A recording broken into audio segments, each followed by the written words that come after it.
வணக்கம் ஃப்ரெண்ட்ஸ்.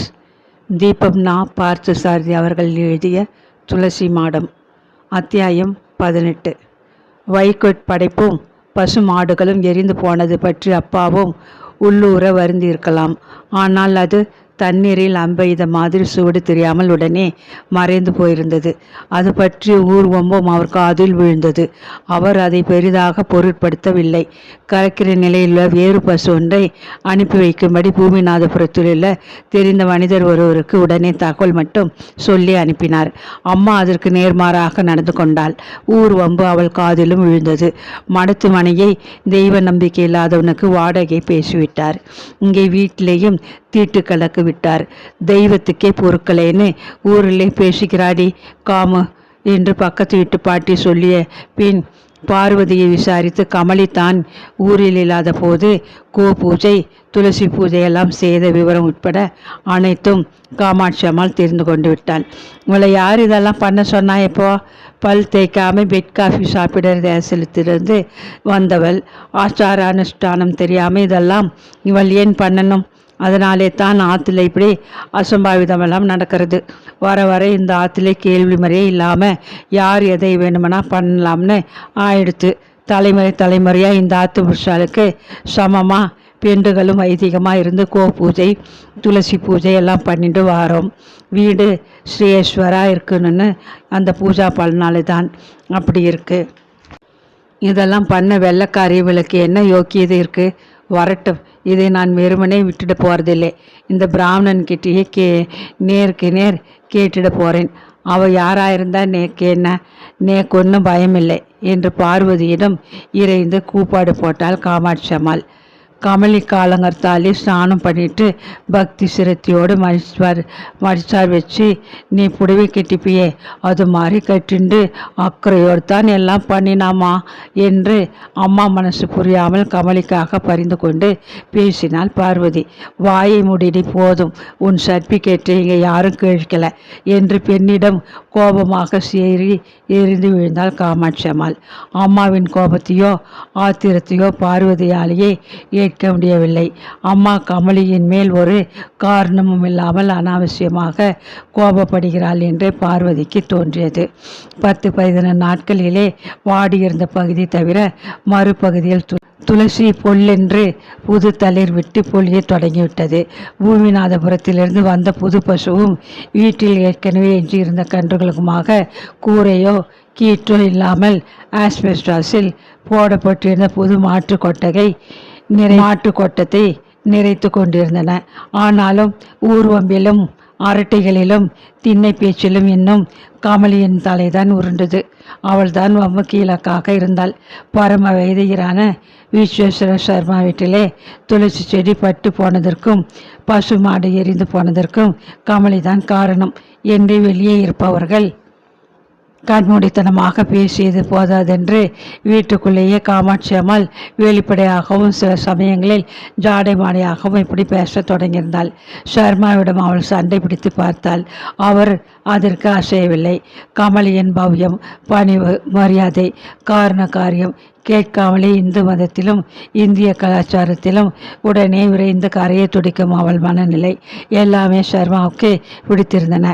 தங்களுக்கு ஒத்து வராதது எல்லாம் மூட நம்பிக்கை என்று ஒதுக்கிவிட்டு எஞ்சியவற்றுக்கும் தட்டி கழிக்கும் நோக்கத்துடன் காரண காரியம் கேட்டுக்கொண்டு தயங்கி நிற்கிற கலாச்சாரத்தை இழக்க தயாரான இந்தியர்களிடையே விஞ்ஞானத்திலும் ஞானத்திலும் மிக வளர்ந்த தேசத்திலிருந்து வந்திருக்கும் ஓர் இளம்பெண் நடந்து கொள்ளும் அடக்கமும் நளினமும் அவள் மேல் மரியாதை கொள்ள செய்திருந்தன.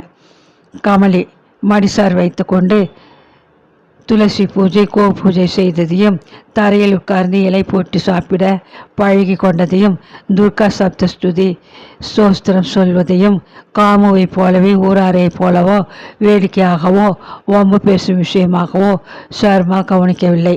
அதிலுள்ள அந்தரங்க ஸ்துதியை மதிக்க தெரியாதவர்கள் யாராயிருந்தாலும் அவர்களை நாகரிகமற்றவர்களாக எண்ண ஒருபோதும் அவர் தயங்கியதில்லை. தினசரி காலையில் கமலி யோகாசனங்கள் செய்கிறாள் என்பது அவருக்கே தெரியும்.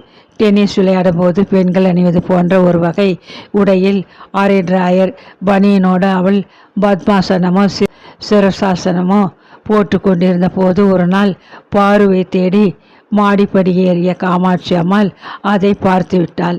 உடனே ஏதோ பார்க்கக்கூடாததை பார்த்து விட்டதை போல் பதற்றத்தோடு கீழே இறங்கிய காமாட்சி அம்மாள் கொல்லையில் பூஜைக்காக தோட்டத்தில் பூ கொய்து கொண்டிருந்த சர்மாவிடம் போய், இதோ பாருங்கோ, இதெல்லாம் உங்களுக்கே நன்னா இருக்கா? சின்ன வயசு பொம்மனாட்டி மாடியிலே நட்ட கூடத்திலே அரை நிஜாரை போட்டுண்டு தொடை தெரிகிறாப்பால மார் சட்டையோடு தலை கீழே நின்றுக்காளே என்று இறைந்தாள். சர்மா புன்முறல் பூத்தபடி, கமலி யோகாசனம் போடுறா, உனக்கு பிடிக்கலைன்னா அதையெல்லாம் நீ ஏன் போய் பார்க்கணும் என்று பதிலுக்கு கேட்டார். சங்கரமங்கலத்தில் தாசிமார் தெரு என்ற ஒரு பழைய பகுதி இருந்தது. அந்த தெருவில் அந்த நாளில் சிவராஜன் அட்வனார் என்ற ஒரு பிரபலமான நடன ஆசிரியர் இருந்தார். கமலி பரதநாட்டியமும் கர்நாடக சங்கீதமும் கற்க ஆவல் காட்டியதன் காரணமாக அந்த தெருவை சேர்ந்த ஒரு பழைய பாகவதரையும் சிவராஜன் அட்வனாரையும் ஏற்பாடு செய்திருந்தான் ரவி. வாரத்தின் முதல் 3 நாட்கள் சங்கீதத்தையும் மற்ற 3 நாள் நாட்டியத்தையும், மீதமுள்ள ஒரு நாளில் சர்மாவிடம் சமஸ்கிருத மொழி நுணுக்கங்களையும் கற்று வந்தாள் கமலி. முதலில் பாகவதரும் நட்வனாரும் சர்மாவின் வீட்டு மாடியிலேயே கமலிக்கு கற்றுக் கொடுத்தார்கள். அவளுக்கு ஆத்திரம்னா அங்கே தேடி போய் கற்றுக்கிட்டோம்.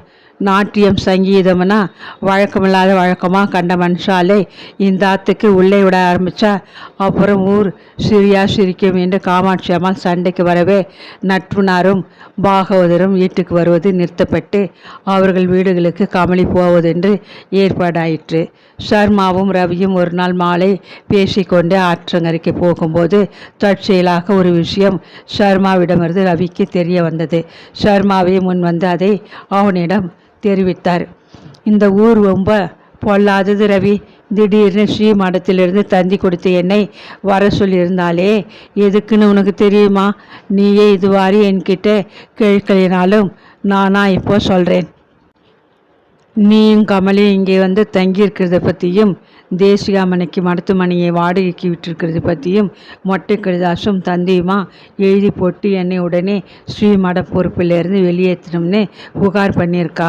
நான் வெள்ளைக்காரியே வீட்டில் தங்க வச்சுட்டு அவளுக்கு முட்டை மாமிசம்லாம் சமைச்சு போடுறேன். நாஸ்திகனை மருத்துவமனையிலே வாடகைக்கு வச்சு அக்ரகாரத்து வம்சாளுக்கு தர்ம சங்கடங்களை உண்டு பண்ணியிருக்கிறேனாம். எல்லாம் அந்த சீமாவையர் வேலை. ஸ்ரீமடத்து நிலங்களையும் மனையையும் அவர் சொன்னபடி அவர் சொன்ன மனுஷாளுக்கு விடலைங்கிற சொல்லி இத்தனையும் அவர் பண்ணியிருக்கிறார். நல்ல வேலையா ஸ்ரீமடம் ஹெட் ஆஃபீஸ் மேனேஜர் இதை ஒன்றும் நம்பலை.